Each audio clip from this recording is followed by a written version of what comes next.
I think it is indeed fortunate that we celebrate our annual Education Mass on this beautiful feast day. And it's wonderful that Pope Francis has introduced Saint Joseph into our Eucharistic prayers. There is so much that can be said about him, but I'd like to take a line out of the Collect, the opening prayer of today's Mass, that speaks of Saint Joseph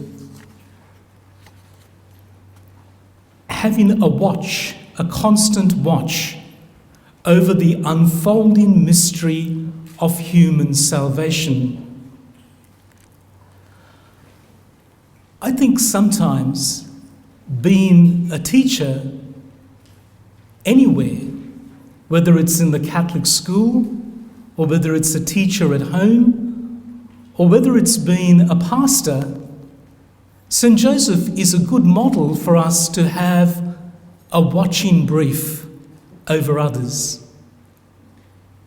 But this kind of watch isn't a stare to pick out faults like vice-rectors do in seminaries. It's not like some sort of gaze to just caress people with an attitude of it'll all be right. But it's a watchful gaze that's calling for the best in the other.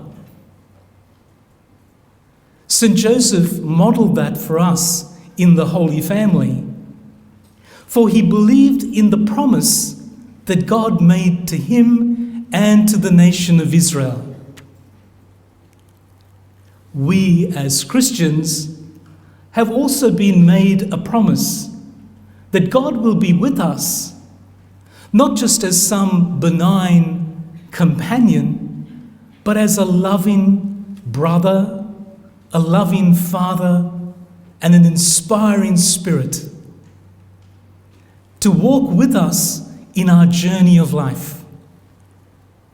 And as we have in the Collect that watchful gaze, Catholic education inspires us to have that over the students, over the learning community, over all people who come under our care.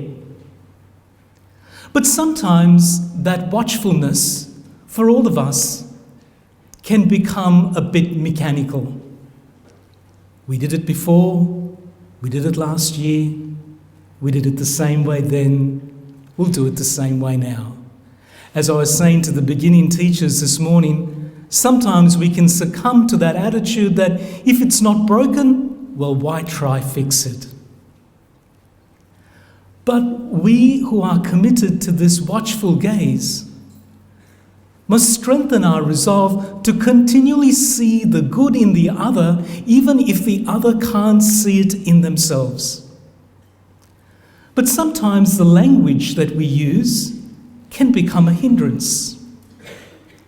Greg reminded us that one of my little things this year is to challenge some of the language that we use.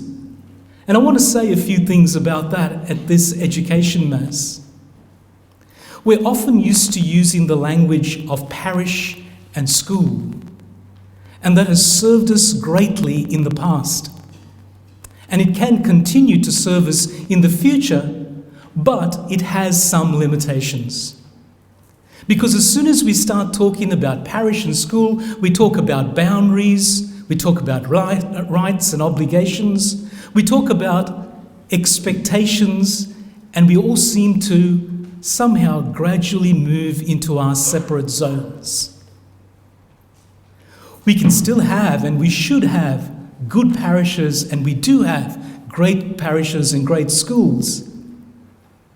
But could we subtly change that language and all of us talk about mission and church? The mission not of Krista Souza or Greg Whitby or Peter Williams or of St. Oliver's or St. Matthew's, but the mission of Jesus Christ. The Church of Jesus Christ. And that mission is summarized in those wonderful commands to have faith to have hope, and to believe in the love of God for us. Faith, hope, and love. And we hear that in our readings. St. Joseph was a man of great faith and great hope and deep love. He models for us that he believed in the love of God for his people. He believed in the love of God for us. And we too are challenged to believe in God's love for us. Not so much in our love for God. Because if we put our faith and our hope in that, it doesn't last. Because I know myself, my love can be fickle. It's conditional. It waxes and it wanes. But God is constant. His promise is eternal, as we heard in the readings. He does not forget us. He does not abandon us. So to teach that mission is to truly be church. And all of us can be stakeholders in that. We are all proclaiming the mission of Jesus Christ.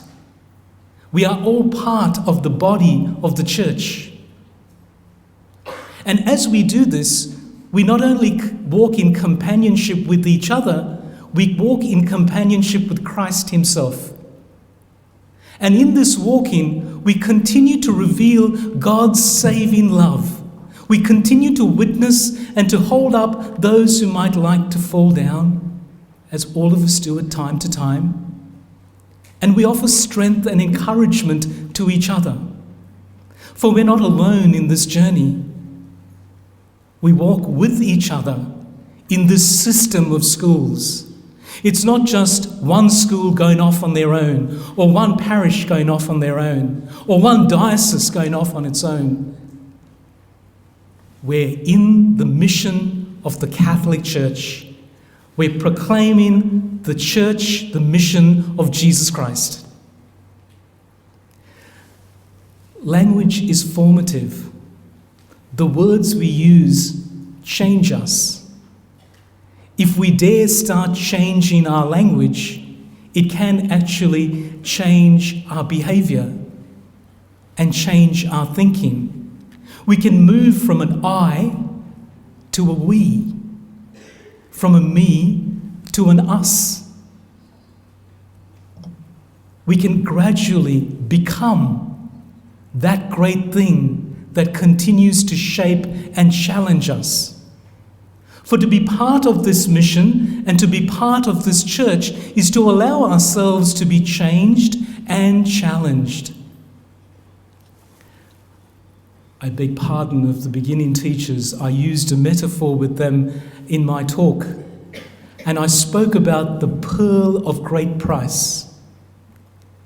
I would like to see the Catholic education being that pearl of great price.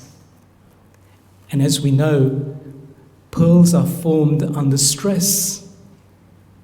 It's that little irritant in the oyster that encourages the organism to coat it and make something beautiful. The mission of Jesus Christ should irritate us. It should challenge us. It should wake us from a sleep. But together we can continue to coat that little irritant and create the pearl of great price as we watch over the great people the Lord has entrusted to our care. And those great people is his body, the church.